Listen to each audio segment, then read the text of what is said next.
My next speaker, the former state representative. He's also running for the 38th Senate seat. His name is Tom Casperson.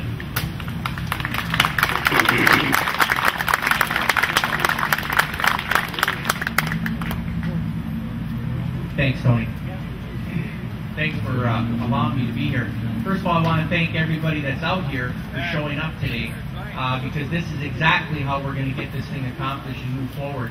It can't help happen from down in Lansing down to you. It's got to come from you back to Lansing. And so thank you. You're making it happen. I was involved in a lot of what was being talked about here today. In fact, the last speaker with the ore body identified where he's talking about came out of my house district. I was approached by a handful of people, and they told me that if I didn't run a moratorium to stop the mining, they were going to run me out of office.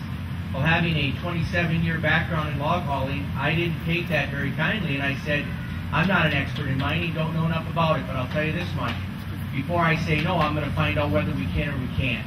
And from that started the legislation that ultimately ended up on Governor Granholm's desk.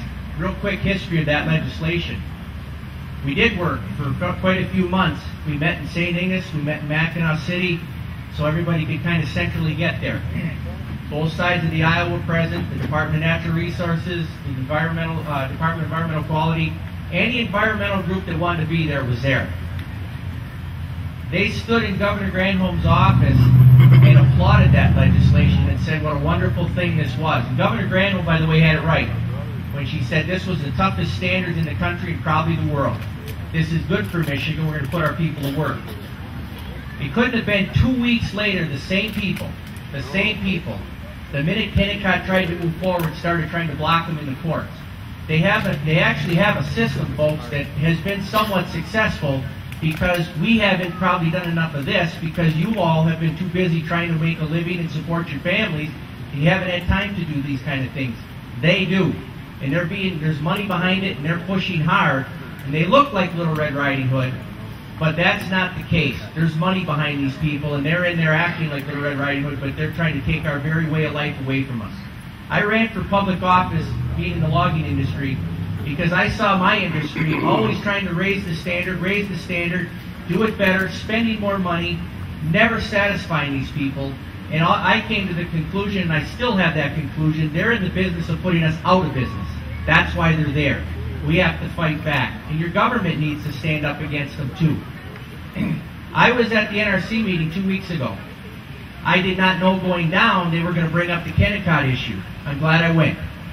I got to testify before the NRC and told them exactly what the process was and exactly how we got where we were. And I listened to the other side talk about how evil we are to even think of doing something like this. And I told the NRC that the legislation was passed and signed by the governor, and it was a bipartisan effort, and the same environmental people that were down there that day talking to them supported it. When I sat down, another lady got up and spoke. She told the NRC, just to give you a little flavor how these people operate, she said that that bill was completely changed and was written by corporate lawyers, and it looks nothing like what these people had negotiated to make happen.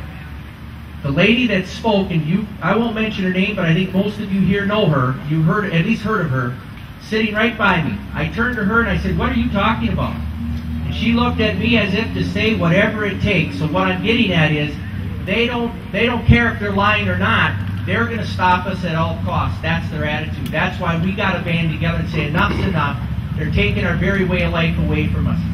When the last speaker that just spoke, case in point, all I ever hear is Kennecott, one-time operation, and it's over.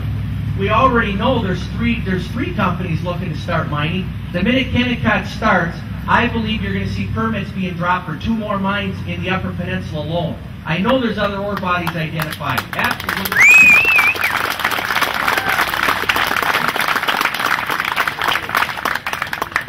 We should never let them dictate to us. And here's why I think I'm right. If you look at the tourism industry, we talk a lot about the tourism. That's wholesome. You'll hear environmentalists talk about it all day long. Folks, I was on a tourism task force. You know what we found out? We found out that the tourism people are facing the same problems you're faced with.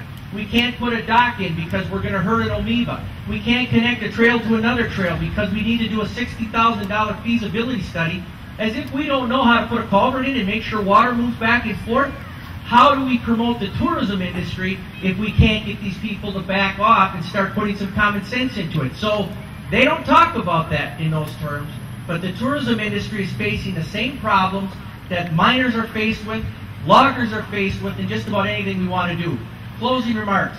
I listened to the Brookings Institute. The president of the Brookings Institute told us in Lansing, a group of us legislators, we need to forget about the blue-collar jobs. We need to just let those jobs go and let them go overseas. They're gone. They're here no more. It's only going to be highly educated, high-paid people that are going to come to Michigan because of the beauty. I asked him why he would do that, and I mentioned Kennecott, I mentioned the logging industry, and he said because those people pollute and they're ruining your environment, and you need to let that stuff go away so you can bring these high-dollar people in. I reject that. There's no way we should give up on the manufacturing jobs or the mining jobs or the logging jobs. Stay together, folks, and we'll get this accomplished. Thank you. Thanks, Tom.